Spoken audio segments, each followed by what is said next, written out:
मंगलम मंगलम गौतमोहिनी मंगलम कृष्णकुंडाद्यो धर्मोच्च मंगलम सर्वमंगल मांगल्यम सर्वकल्याण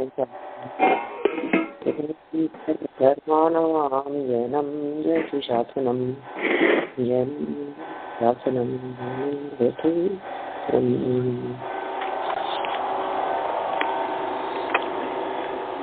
हाँ, मैं है ना पंडित जी 1 मिनट फोन चेंज करती हूँ, 1 ही मिनट।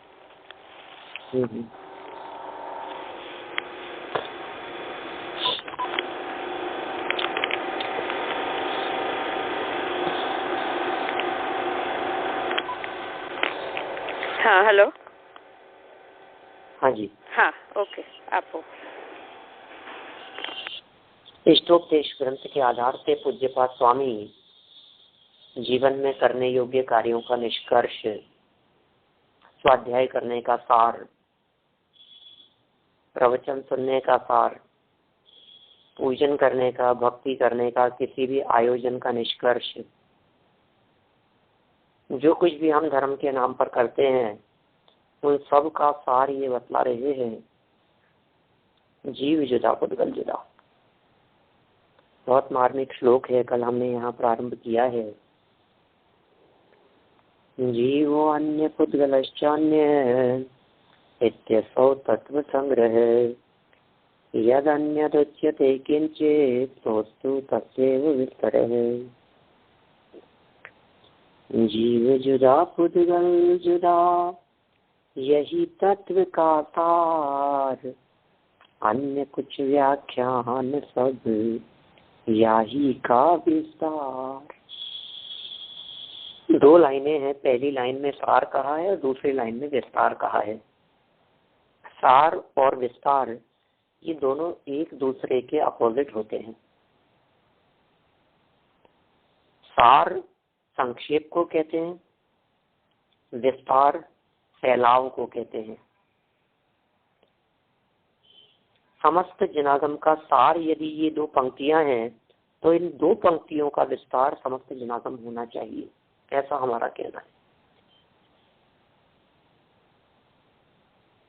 जब हम जीव और पुद्गल, जीव जुदा पुद्गल जुदा इस शब्द का प्रयोग करते हैं, अब इसमें से निकालो जरा, आप कितना निकाल सकते हैं, क्योंकि ये सार है ना। सार का विस्तार करो। सार का विस्तार जैसे किया तो जीव कहने पर सर्व जगत के जीव और पुद्गल कहने पर सर्व अचेतन पदार्थ, और फिर करते जाओ उनका विस्तार, द्वादशांग निकल जाएगा। इसमें से 6 द्रव्य की चर्चा होगी, 7 तत्वों की चर्चा होगी, उनके सामान्य गुणों की बात होगी, विशेष गुणों की बात होगी, और सब बातें इस जीव और पुद्गल के विस्तार के अंदर शामिल हो जाएगी।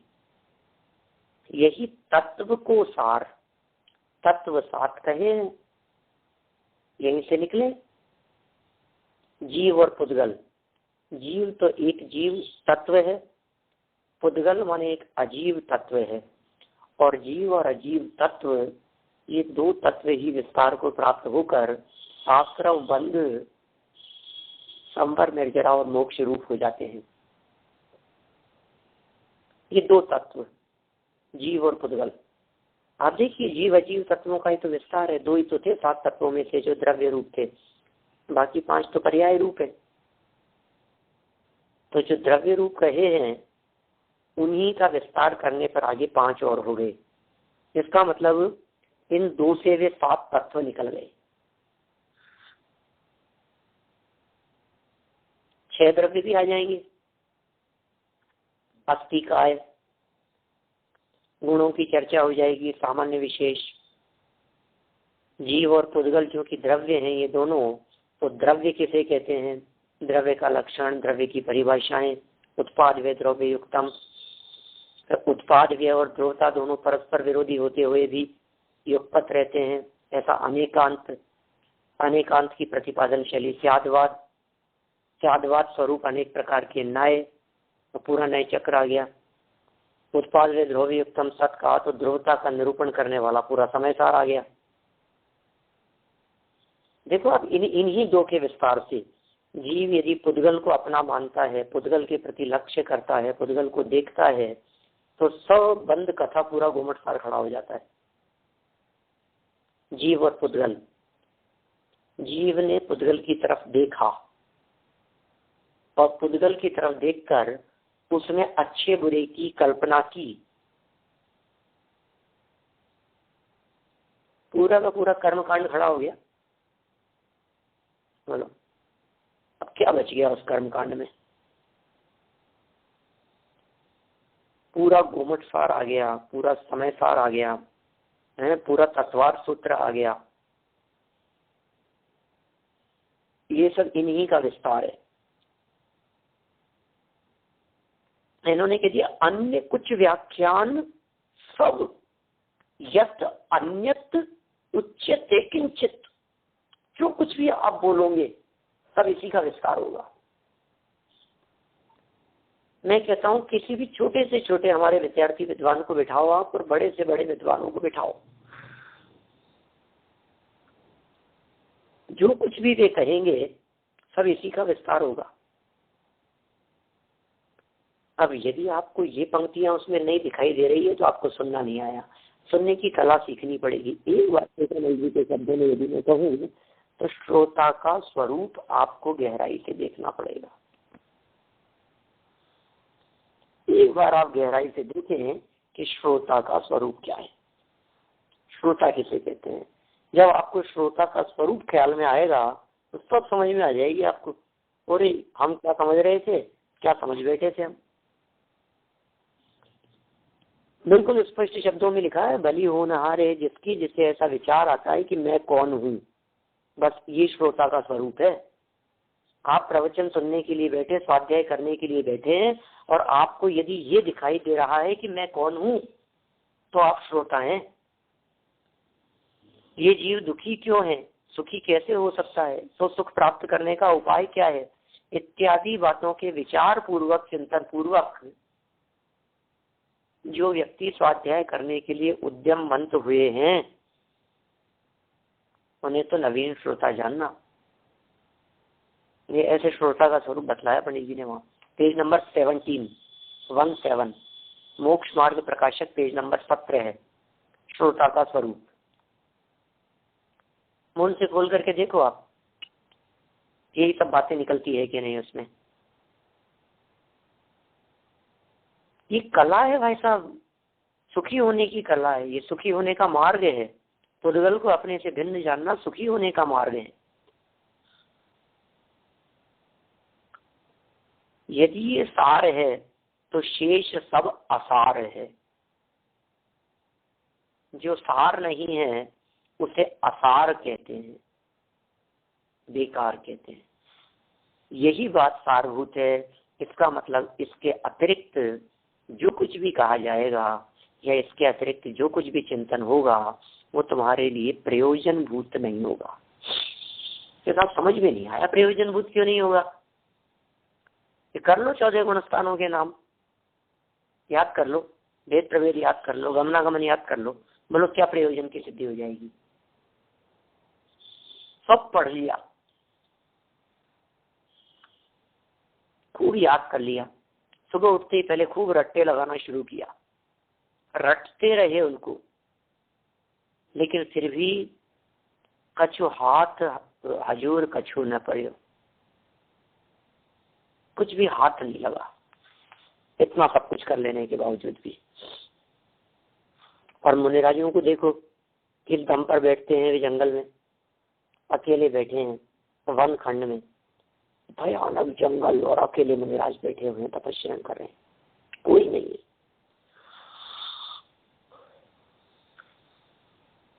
रात्रि में ऐसी हवाएं चलती है डरा देने वाली, भयभीत, भूत प्रेत व्यंतर आदि जहाँ घूमते हो, रात्रि में निशाचर जंगली पशु जहाँ विचरण करते हो, और वे मुनिराज किस दम पर वहां अकेले ध्यान अवस्था में बैठे रहते हैं? बताओ मुझे, कौन सा बल होगा वो? सोचिए आप जरा, गहराई से विचार कीजिएगा, आखिर किस चीज का बल है, आखिर किस चीज का दम है, आखिर ऐसा क्या है उनके पास में जिसके भरोसे, जिसके अवलंबन पर, जिसके दम पर उन्हें डर नहीं है। पता है, कोई व्यक्ति जंगल में से रास्ता पार करता हो, कोई कहे कि तुम्हें शेर चीतों का डर नहीं लगता तुम्हारे को, वैसा नहीं लगता। क्यों नहीं लगता शेर चीतों का डर? तो इसलिए नहीं लगता हमारे को शेर चीतों का डर क्योंकि हमारे पास में बंदूक है। क्या? अब क्योंकि मेरे पास में बंदूक है इसलिए मुझे जंगली जानवरों का डर नहीं लगता, निर्भीक होकर के जाता है ना। अब मुझे बताओ, मुनिराज बैठे हैं, उन्हें क्यों नहीं डर लगता? वो भी अपने कमंडल में कुछ रखते होंगे, तमंचा ऐसा छिपा करके? नहीं। आपकी निर्भयता का कारण कुछ और है और उनकी निर्भयता का कारण कुछ और है।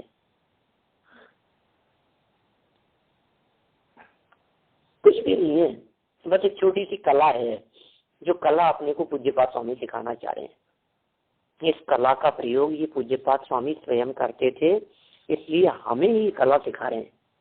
दुनिया में कौन बताए? इस तरह की कला बतलाने वाला कौन होगा कि जो स्वयं इस तरह की कला जानता होगा, जो ऐसी कला जाने वह ऐसी कला बताए। जो महामुनिराज स्वयं वितरागी हैं, स्वयं तपस्चरण करते हैं, स्वयं आराधना करते हैं, वो जानते हैं जीव जुदा पुद्गल जुदा इस कला को, और इस कला के माध्यम से, इस भेद विज्ञान रूपी कला के माध्यम से अपने आप को शरीर से भिन्न अनुभव करते हुए, शारीरिक कष्टों की परवाह नहीं करते हुए अपना काल अतीन्द्रिय आनंद के सेवन में बिताते हैं। अतीन्द्रिय आनंद में उनका काल बीतता है, मौज मस्ती से बीतता है। और साहब ये संकट आ नहीं रहे हमारे ऊपर, क्योंकि हमारे ऊपर संकट आते ही नहीं है। अपने आप को उससे भिन्न जानते हैं। वो जानते हैं कि पुद्गल से जुदा पने का अनुभव ये सार है। क्या लिखा सार? जीव जुदा पुद्गल जुदा, ये सार है, ये सुखी होने का उपाय है। पुद्गल और जीव को भिन्न भिन्न जान लेना और विस्तार करते रहो। खूब विस्तार किया हमने, 40 साल में खूब पढ़ा है, इतना पढ़ा है, इतना विस्तार किया है कि उस विस्तार में ही खो गए, उलझ गए। देखिए, एक सीमा तक व्यक्ति को विस्तार की जरूरत होती है। अब हम लोगों की लाइफ में विस्तार नहीं चाहिए, अब हम लोगों की लाइफ में तो सिमटना होना चाहिए। फैलाव नहीं, सिमटना। पहले फैलाओ और फिर सिमटो, पहले विस्तार और फिर वापस लौट करके आओ। ये प्रक्रिया इसी तरह की है। सारी दुनिया में किसी भी चीज के निर्माण के लिए, किसी भी चीज की प्राप्ति के लिए, कुछ विलक्षण अद्भुत करने के लिए जो होता है उसे मिटाओ और फिर दोबारा नया करो तो कुछ मिलता है, कुछ हासिल होता है। स्वरूप इसी प्रकार का होता है। कोई व्यक्ति इस तरह की बात कहेगी, साहब आप हमारे को क्यों ज्ञान में उलझाते हो इतना, क्योंकि ज्ञान को तो समेटना ही है, पहले सब जानो और फिर सबको भूल जाओ। बोलो, आपको 6 द्रव्य के नाम याद कराए, 7 तत्व के नाम याद कराए, फिर आपको गुण स्थान पढ़ाए, फिर गुण स्थानों की परिभाषाएं याद कराई, फिर उनका गमनागमन याद कराया, फिर चौथे मार्गण स्थान ले लिए, फिर जीव समास ले लिए, फिर पर्याप्तियों की चर्चा करने लगे, प्राण की चर्चा करने लगे। इन सब बातों को, फिर कर्म की प्रकृतियां, कर्मों में क्या है, बहुत बहुत बहुत बहुत उनके सब का याद करके आना। दूसरे दिन सुनेंगे, याद किए, रटने लगे, उनको ग्रंथ याद करने लग गए, शास्त्र याद करने लग गए, सब कुछ। तो बहुत बहुत याद हो गया। सब आत्मा के अनुभव के लिए क्या करें? बोले जितना याद किया है सब भूल जाओ। अरे साहब, आपने तो याद कराया था हमारे को, अब कह रहे हो भूल जाओ। जब तक तुम्हें ये याद किया हुआ याद रहेगा, तब तक आत्मा का अनुभव नहीं होगा। याद रहेगा माने जब तक याद आता रहेगा, जब तक आपको इसके बारे में विकल्प चलते रहेंगे, तब तक अनुभव नहीं होगा। तो फिर अनुभव के लिए क्या करना पड़ेगा? अनुभव के लिए आपको ये विकल्प तोड़ना पड़ेगा, उधर से दृष्टि हटानी पड़ेगी। कि साहब फिर काहे को हमारे को दीप समुद्र पढ़ाए थे, स्वर्ग नरक पढ़ाए थे, उनके नाम याद कराए थे? ये सब ज्ञान की निर्मलता के लिए है। पहले फैलाव और फिर सिमटना। सूर्य का प्रकाश जो बहुत अधिक फैला हुआ हो, उसको यदि हम केंद्रित करें लेंस से, तब वो जलाने में समर्थ होता है। तो हम हमारे उपयोग के फैलाव को समेटकर जब अपने आत्म स्वभाव में केंद्रित करते हैं, तब वो कर्मों को जलाने में समर्थ होता है। हमारा वो उपयोग कर्मों को जला देता है, विध्वंस हो जाते हैं कर्म। ये ऐसा प्रोसेस है ही, जब आपका उपयोग सूक्ष्म और सूक्ष्म से सूक्ष्मतर होकर अपने ज्ञायक स्वभाव की ओर जुड़ेगा, तब सहज ही अपने आप ही अंदर में कर्म विध्वंस हो जाएंगे, जल जाएंगे। या समझ लीजिए आप, यदि आप अपने आप को इस पुद्गल शरीर से भिन्न अनुभव करने की चेष्टा करेंगे, तो फिर आपको भूख नहीं लगेगी, प्यास नहीं लगेगी, फिर ठंड लगेगी आपको। अभी तो यहाँ इंडिया में बहुत ऐसी ठंड पड़ रही है, बिल्कुल गला देने वाली ठंड, एकदम बहुत तेज हो गई है। हमें बताइए ये ठंड किसे लग रही है? इस ठंड का अनुभव कौन कर रहा है? लग रही है पुद्गल को अनुभव कर रहा है जीव। ये सब पुद्गल को ही हो रहा है सब, और जीव उसके साथ में जुड़ान कर रहा है और दुखी हो रहा है। अब यदि इसको ये पता लगे कि ये जितने संकट दिखाई दे रहे हैं, ये सब संकट पड़ोसी पर है, मेरे ऊपर नहीं है, एकदम तो ऐसा लगा पड़ोसी को देखकर, ओहो ये जला, ये आग हमारे ऊपर आई। लेकिन डरने की बात नहीं है, क्योंकि ये संकट हमारे ऊपर है ही नहीं, ये संकट देह के ऊपर है। भूख तो शरीर को लगती है, प्यास तो शरीर को लगती है, सर्दी गर्मी तो शरीर को लगती है, और शरीर मुझसे भिन्न है। तो जिस व्यक्ति ने अपने आप को शरीर से भिन्न अनुभव किया, उस व्यक्ति को शरीर से संबंधित होने वाली सर्व परेशानियां मिट गई। ये परेशानियों को मिटाने का उपाय बतला रहे हैं यहाँ। सिद्ध परमात्मा अनंत सुखी क्यों है? क्योंकि सिद्धों के शरीर नहीं है। तो फिर साहब आप क्या कहना चाहते हो? अनंत भगवान के शरीर है तो क्या वे दुखी हैं? कि नहीं, अनंत परमात्मा पूर्ण रूप से अपने आप को शरीर से भिन्न अनुभव कर चुके हैं। देह के प्रति बिल्कुल उनकी दृष्टि नहीं है। देह के प्रति दृष्टि का परिणाम तो चौथे गुण स्थान वाले के भी नहीं होता, उसकी भी दृष्टि वहां से भिन्न होती है। जिसकी दृष्टि देह से भिन्न है, शरीर से भिन्न है जिसकी दृष्टि, उसको कोई दुखी करने में समर्थ नहीं। अरे जिसको कोई व्यक्ति आपका नुकसान पहुंचाने के लिए आया, बोलो क्या बिगाड़ लेगा? देख मान जा, नहीं तो धन छीन लूंगा, मान जाओ नहीं तो ये ले जाऊंगा, ये ले जाऊंगा, ये नुकसान पहुंचा दो, मेरा क्या बिगड़ता है उससे? गाड़ी ले जा, मोबाइल ले जा, पैसे ले जा, पर्स ले जा, जो वॉलेट ले जा, जो तेरे को ले जाना है ले जा, मेरा क्या बिगड़? मैं तुझे जान से मार दूंगा। अब जिस व्यक्ति को न जान की परवाह हो न धन की परवाह हो, अब उस व्यक्ति को कौन दुखी करे? बोलो। दो प्रकार से कोई व्यक्ति मुझे दुखी कर सकता है, या तो धन छीन कर या अधिक से अधिक जान लेकर। अब जिसे धन के खोने की परवाह नहीं है और जिसे जान के जाने की परवाह नहीं है, उस व्यक्ति को कोई दुखी कैसे करे। बस ये ज्ञानियों की ऐसी दशा है, वे ज्ञानी लोग अपने आप को बिल्कुल भिन्न अनुभव करते हैं और मस्त रहते हैं अपनी अस्थि की मस्ती में। ठीक है ना। देखिए अन्वय अर्थ पढ़ता हूं मैं इसका।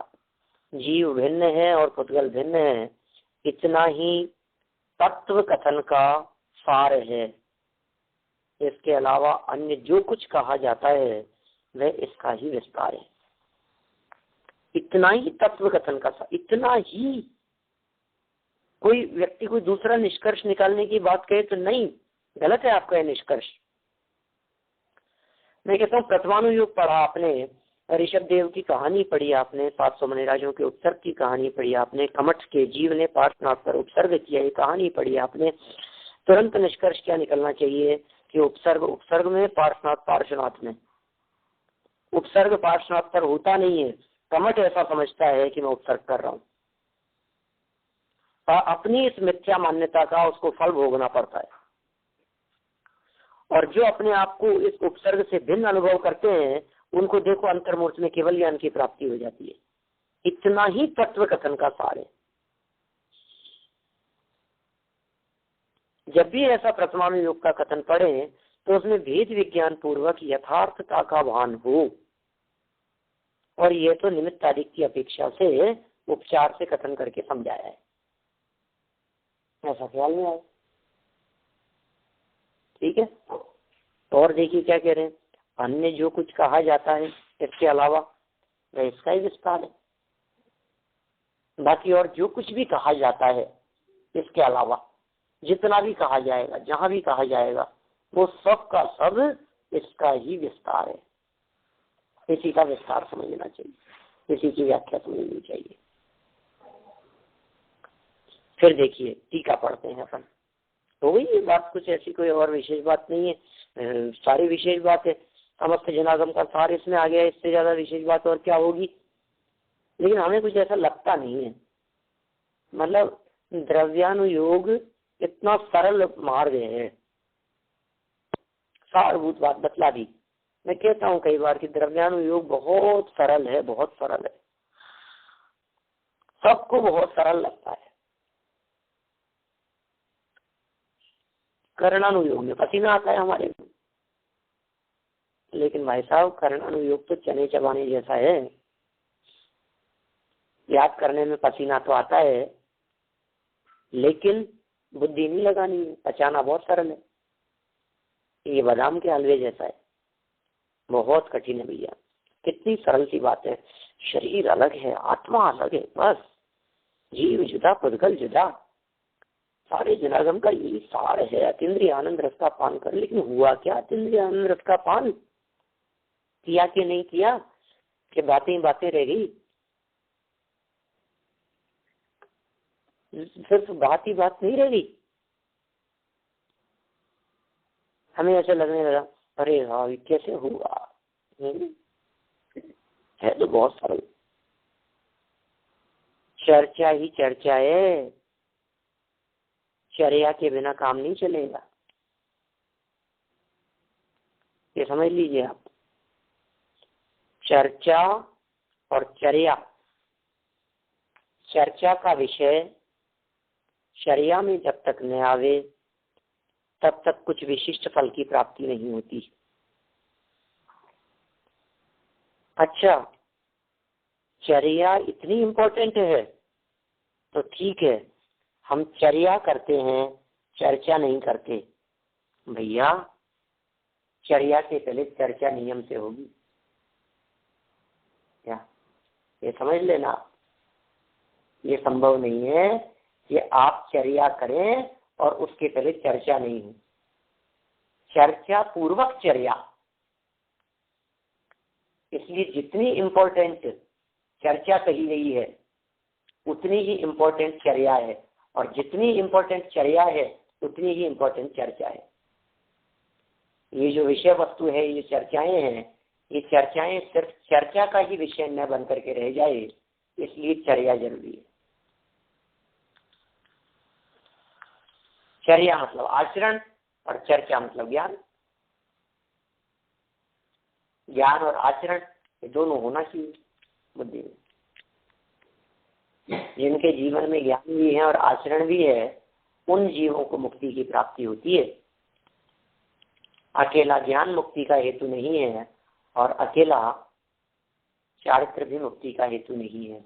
ज्ञान पूर्वक चारित्र, चारित्र की पूर्णता ज्ञान पूर्वक है। ठीक है, तो जितना हमने पढ़ा उन सबको चर्या में उतारे। चर्या में कैसे उतारें, प्रश्न खड़ा होता है हमारे चित्त में। चर्या में उतारने के लिए क्या करें? तो आप इस चीज को चर्या में उतारने के लिए भेद विज्ञान का अभ्यास कीजिए।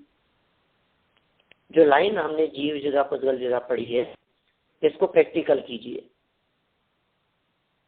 सुबह से उठिए, उठने के बाद में कोशिश कीजिए। क्या कोशिश करें? क्या करते हैं आप सुबह से पहले?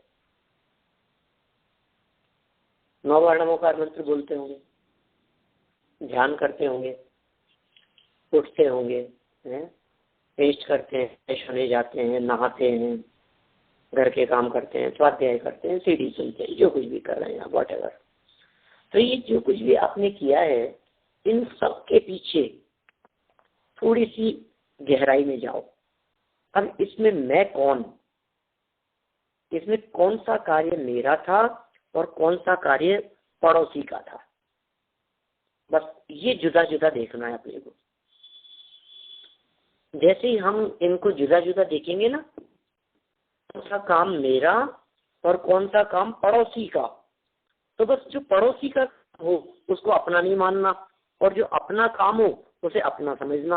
बस इतनी की ईमानदारी यदि हमने अपनी लाइफ में रख ली तो सफल हो गए। तो परमात्मा कहेंगे आओ हमारे पास में आ जाओ, सिद्ध परमात्मा बुला रहे हैं, आ जाओ हमारे बगल में आकर के बैठ जाओ। पर इसमें यदि हमने थोड़ी बहुत भी गड़बड़ी की, मिलावट की, फेर फार कर दी, दूसरे के काम को हमने अपना समझ लिया, काम किया किसी और ने और हमने बताया ये हमने किया है, भाई साहब ये तो अपराध है, उसका फल भोगना पड़ेगा।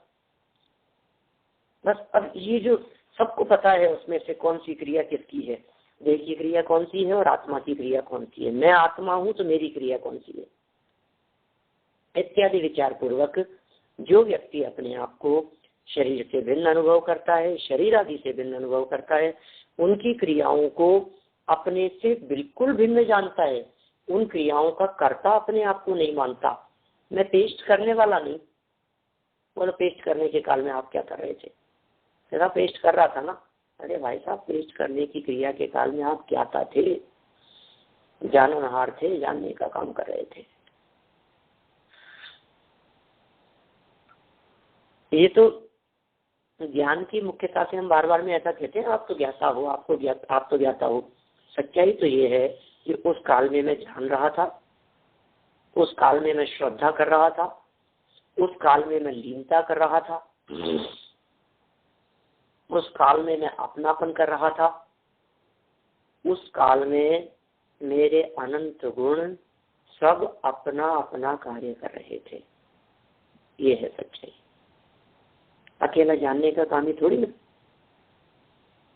मैं तो सबको जानता हूँ, तो मैं जानता हूँ ये जो कथन किया है ये अपने आप को ज्ञान रूप स्थापित करके किया है। वस्तुतः तो ये कथन भी परिपूर्ण नहीं है। थोड़ा अलग हट के बात कह रहा हूँ मैं। अपनी जो धारा चल रही है, चलती रही है आज तक वर्षों से, उस धारा से अलग हट के बात कर रहा हूँ। हमेशा से आप यही सुनते रहे होंगे। हाँ जी, कुछ पूछ रहे हैं?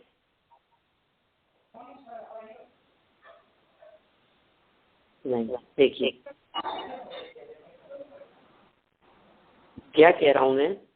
हमेशा से आज तक यही सुनते रहे हैं, तुम भोजन करने वाले हो या भोजन करते हुए को जानने वाले हो, बोलो तुम्हारा क्या काम है? तो हमने जवाब दिया, हम भोजन करने वाले नहीं है, हम भोजन करते हुए को जानने वाले।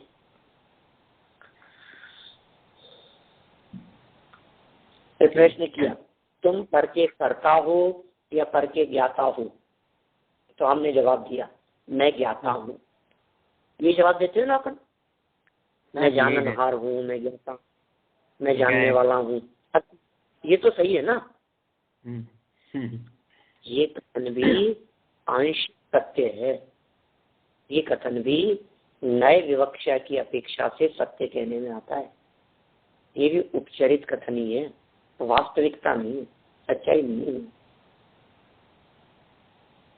अब देखना इसी तरह की बात होगी, कोई भी विद्वान, हम लोग भी बोलते हैं कभी कभी इस तरह का। उत्तम सिंह साहब सिवनी वाले बोलते हैं तुम ज्ञाता हो कि करता हो, बोलो। तुमने पूजन करी सुबह, तो पूजन करी, उसमें क्या किया तुमने? एक थाली इधर लगी थी जिसमें सामग्री थी, दूसरी थाली खाली थी, फिर तुमने इस थाली का माल उस थाली में डाल दिया, बोलो क्या किया? ये किया तुमने? तो सामग्री जड़ है, हाथ जड़ है, तुम जड़ की क्रिया के करता हो कि नहीं? तो फिर क्या कर रहे थे? उसी पूजन के काल में जो तुम्हारे शुभाशुभ भाव हो रहे थे, शुभ भाव, पूजन का भाव, भक्ति का भाव, वो तुम्हारा है, वो राग की क्रिया है। और उसी के साथ में तुम भक्ति को जान रहे थे, बोलो तुम जानने वाले हो के नहीं कि हाँ हाँ मैं जानने वाला हूँ। अरे भैया जानने वाला हूँ, ये तो मैं नहीं हूँ जानने वाला। मुझे अपने आप को जानने वाला मानना, इसका मतलब अपनी सामर्थ्य और अपनी शक्तियों को अनंतवे भाग आकलन करना। अपने आप को जाननहार मात्र कहना कि सब शास्त्रों में प्रयोग किए, छठी गाथा में कहा है, ज्ञात वह तो वही है, गायक की चर्चा की है, नहीं है छठी गाथा का विषय। अरे भैया उस गायक में अकेला गायक नहीं है, उस गायक में अनंत गुण संपन्न आत्मा स्थापित किया है, अकेला गायक नहीं है। तुम्हारी दृष्टि में अकेला ज्ञान है, और आचार्यों ने यदि ज्ञान मात्र कहा है तो वहाँ ज्ञान में गायक को स्थापित किया है, अनंत गुण स्वरूप भगवान आत्मा को स्थापित किया है। ये मतलब हम यदि अपने आप को सिर्फ जानने वाला माने तो बहुत बड़ी भूल है, क्योंकि जानने जैसे अनंत कार्य मैं कर रहा हूँ, प्रति समय हो रहे हैं मुझ में। ज्ञान उनकी से एक पर्याय मात्र है, ज्ञान जैसी अनंत पर्याय हो रही है प्रति समय मेरे में। अब बोलो हम अपने आप को सिर्फ ज्ञान मात्र जितना माने, क्या हमारा ये आकलन कम नहीं है? अपने आप को कम आंकने जैसा नहीं है, कम भी कितना, अनंत विभाग आंकना अपने आप को, अनंत विभाग हमने अपने आप को स्वीकार किया। क्या हो गया बोलो? मैं इससे अनंत बड़ी सामर्थ्य वाला हूँ।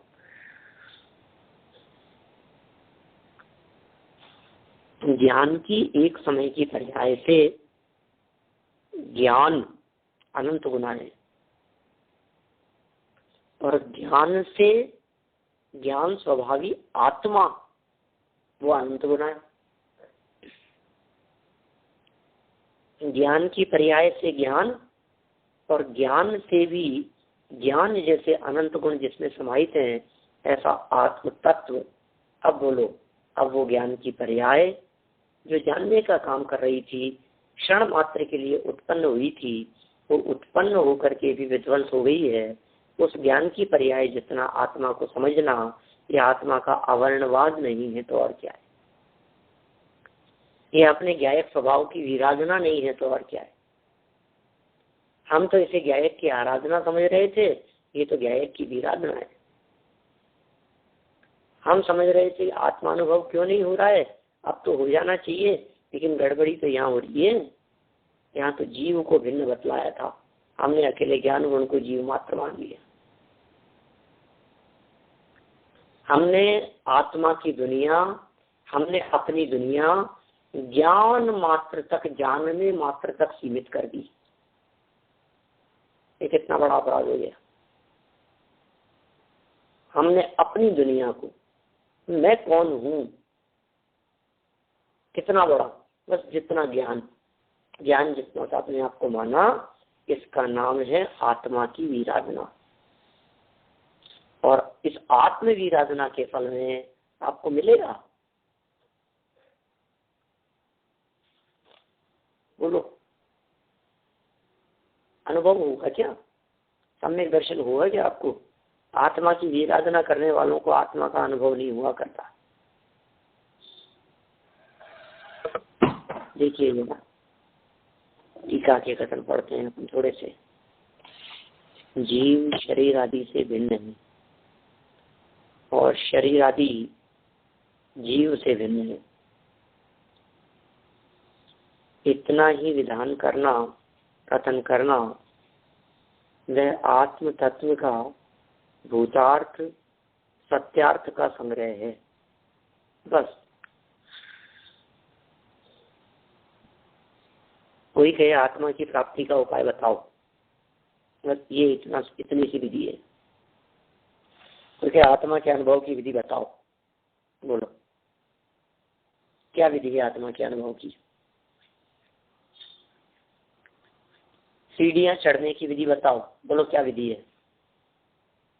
पेन से लिखने की विधि बताओ, बोलो क्या विधि है?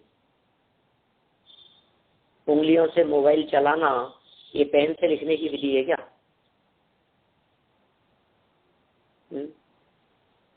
एक जगह पर बैठ करके कंप्यूटर चलाना, लैपटॉप चलाना, ये सीढ़ियां चढ़ने की विधि है क्या?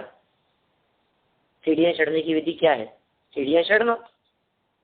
और पेन से 2 वाक्य लिखने की विधि क्या है? कि पेन से 2 वाक्य लिखना। और मोबाइल चलाने की विधि क्या है? मोबाइल चलाना। तो किसी चीज की विधि आप पूछ रहे हो तो क्या विधि होगी उसकी?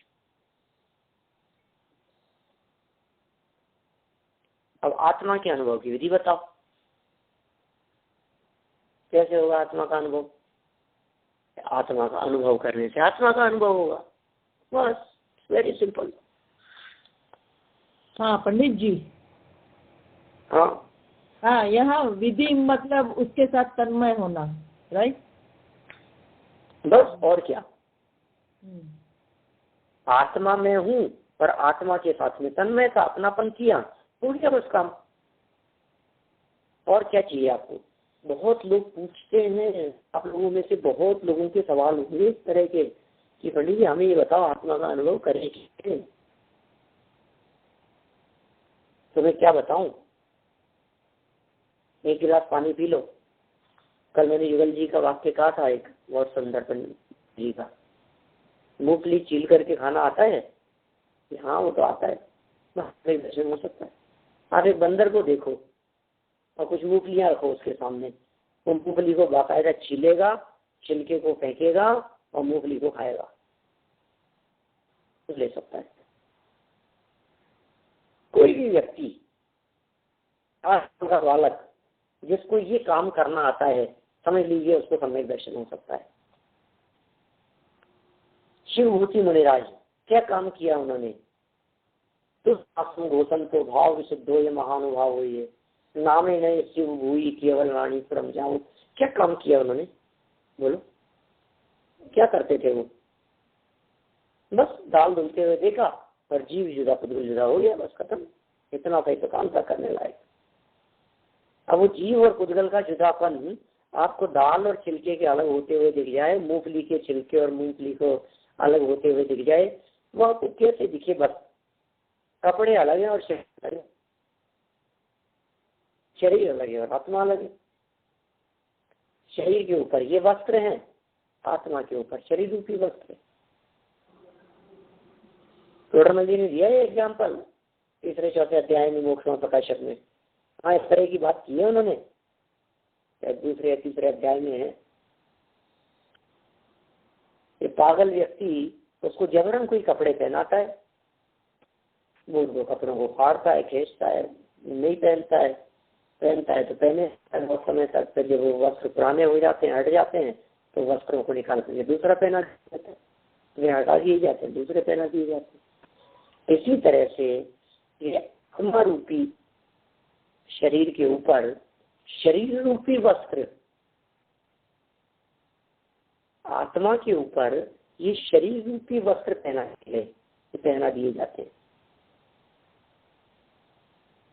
और वेद विज्ञान पुरुष एकांत में बैठकर वेद विज्ञान का अभ्यास करते हुए अपने आप से भिन्न, यही बोलन, यही चिंतन, बाल हमारे नहीं, नाखून हमारे नहीं। बोलो, नख और केश काटते होंगे कि नहीं? ठीक है, जीव हिंसा ना हो, जीवों की विराधना ना हो। बाल अधिक बड़े होंगे तो उसमें जीव उत्पन्न होने की संभावना है, इसलिए सोच कर देते हैं,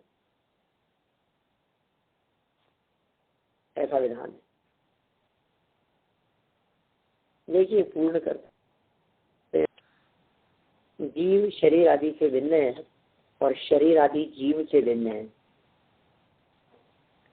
इतना ही विधान करना वह आत्म तत्व का भूतार्थ का संग्रह है, अर्थात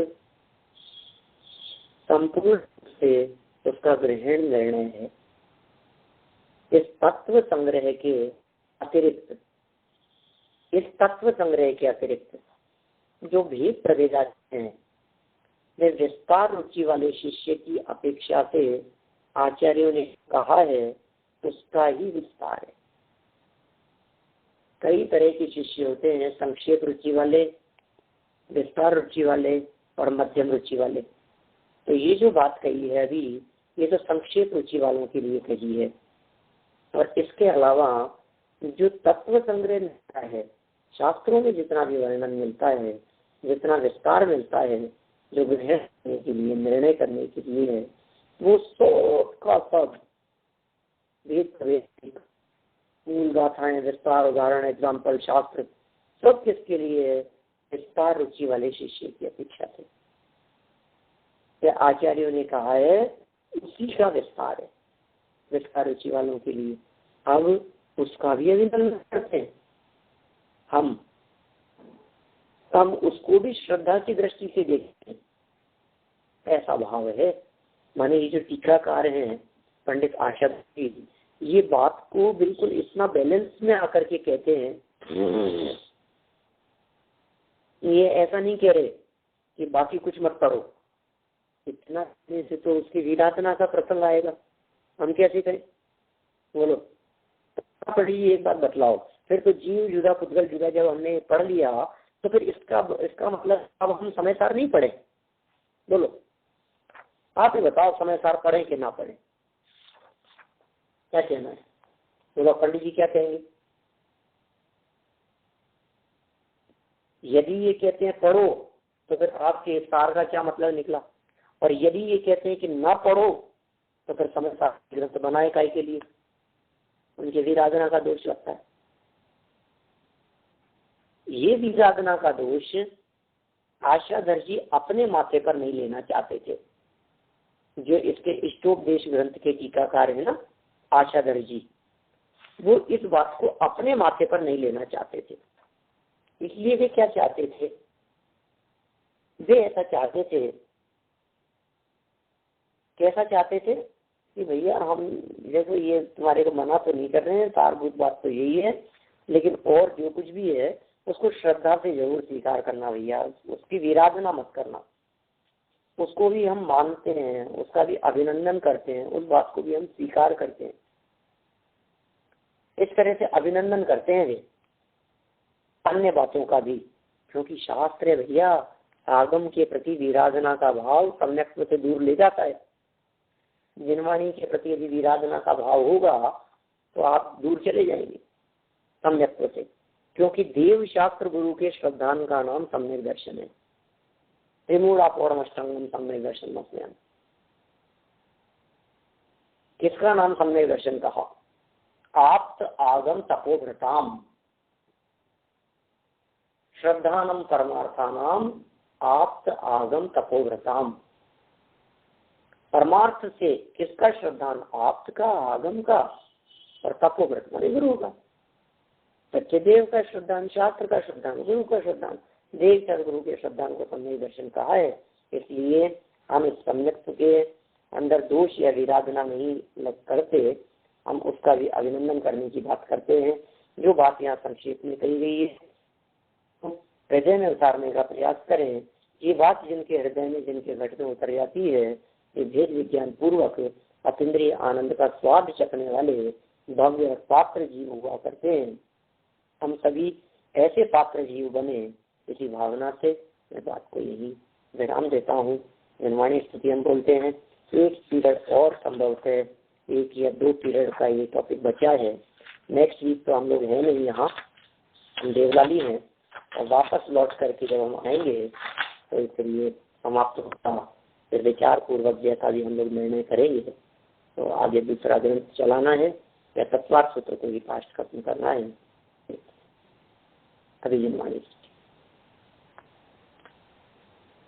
रावण के ज्ञान थे तुझे लोकालोक, सोहाई मस्तक नमो सदा देत हूँ रोक, सदा देत हूँ